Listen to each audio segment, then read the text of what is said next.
गांव डाबी खुर्द से मोनिका शर्मा पत्नी सुखदेव शर्मा ने नामांकन भरा। सरपंच पद के लिए उन्होंने नामांकन भरते हुए अनेक गांव की समस्याओं को हल करने का लोगों को आश्वासन भी दिया। वहीं उन्होंने कहा कि वे अपने मरणोपरांत नेत्रदान भी करना चाहती हैं। उनकी यह विशेष रिपोर्ट पूरी गौर से और पूरी देखें और सब्सक्राइब भी करें ताकि अन्य लोग भी इससे सीख ले सकें कि उन्होंने क्या कहा है।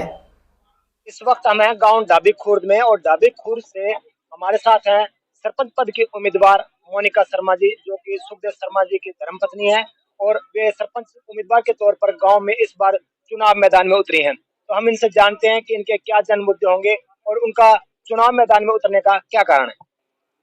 चुनाव पहले तो मैं अपने गांव के सभी बड़े बुजुर्गों, माताओं, बहनों, भाइयों और सभी बच्चों को नमस्कार करती हूँ। हमारा सबसे पहले जी चुनाव में उतरने का सबसे पहला यही है प्राथमिकता कि हम गांव का विकास करें। विकास ही गांव का सबसे पहली प्राथमिकता है। गांव में सर ये स्कूल में शिक्षा के लिए, खेल के लिए, गांव में सड़कें हैं, गलियां हैं, नालियां हैं, सभी की सफाई हो और इनका पुनर्निर्माण हो अच्छे से। जगह जगह पे गड्ढे हुए हैं और स्कूल में अच्छे टीचर्स हों। स्कूल 8वीं तक है तो उसको आगे बढ़ाएं, 10वीं तक करवाएं। और खेल के पढ़ी लिखी महिला होने के चलते जैसे भी आपको भी आरक्षण के चलते आज अवसर मिला है कि एक महिला उम्मीदवार आप मैदान में उतरी है और महिलाओं के लिए आप उनके लिए उत्थान के लिए आप क्या करेंगे या लड़कियों के लिए आप क्या करेंगे। लड़कियों के लिए सर सबसे पहले तो शिक्षा के लिए है। जब लड़कियां शिक्षित होंगी तो अपने आप ही उनमें जागरूकता आएगी और उसके बाद अभी लड़कियां बाहर जाती हैं तो उनको थोड़ा सेफ्टी की जरूरत है जी। तो उसके लिए भी जितना हो सकेगा तो हम सेफ्टी के लिए प्रयास करेंगे पूरा।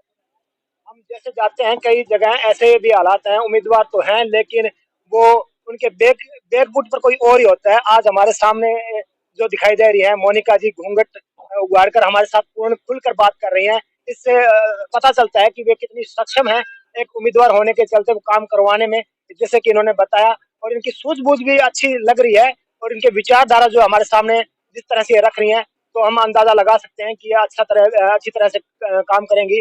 फिर भी हम जानकारी लेते हैं कि गांव में डाबी खुर्द में ऐसी कौन सी बड़ी समस्या है जिसको आप हल करने का प्रयास करेंगी जो आपके संज्ञान में। सभी सर ये गांव के लिए नालियां हैं जी और जगह जगह पे ये गलियां हैं जो पानी इकट्ठा हो जाता है, मच्छर होते हैं, बीमारियां फैलती हैं। उसके लिए हम प्रयास करेंगे पूरा पूरा।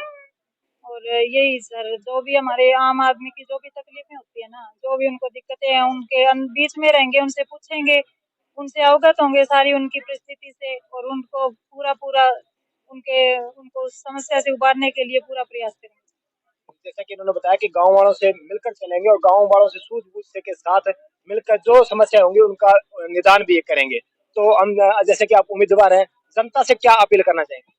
जनता से सर मैं अपने गांव के लोगों से सभी से हाथ जोड़कर पहले तो उनका शुक्रिया अदा करती हूँ कि वो सब मेरे साथ हैं। उन सबका मुझे समर्थन और प्यार मिला है और उसके बाद मैं सभी से, गांव के बुजुर्गों से, माताओं बहनों से, भाइयों से, बच्चों से, सबसे वोट के लिए अपील करती हूँ कि मुझे पूरा पूरा अपना आशीर्वाद दें ताकि मैं आगे आकर गाँव में कुछ विकास के कार्य करवा सकूँ और आपकी उम्मीदों पर खरा उतर सकूँ। मोनिका शर्मा जी इन्होंने बहुत ही अच्छी जानकारी।